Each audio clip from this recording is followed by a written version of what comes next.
کریں اس میں، مختصر سی بات کریں، کیٹیگوریکلی کہیں کہ اشرف علی تھانوی صاحب دائرہ اسلام سے خارج ہیں، مولود الدین چشتی دائرہ اسلام سے خارج ہیں، اور جن علماء کے انہوں نے نام لیے، مفتی طارق مسعود صاحب کا لیا، تقی عثمانی صاحب، اور بہت سے انہوں نے جو نام لیتے رہتے ہیں کہ یہ ان کا دفاع کرنے والے کہیں کہ یہ سارے کے سارے دائرہ اسلام سے خارج ہیں، بس یہ کام کر دیں۔ اس کے بعد پھر چشتی رسول اللہ، تھانوی رسول اللہ،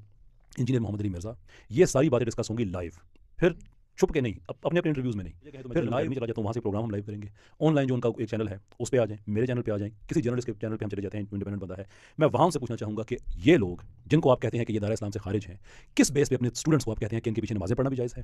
ان کی مسجدوں میں جانا بھی جائز ہے، ان کو چندے دینا بھی جائز ہے؟ السلام علیکم ورحمۃ اللہ وبرکاتہ۔ اللہ سے دعا کرتے ہیں کہ آپ لوگ خیریت سے ہوں گے،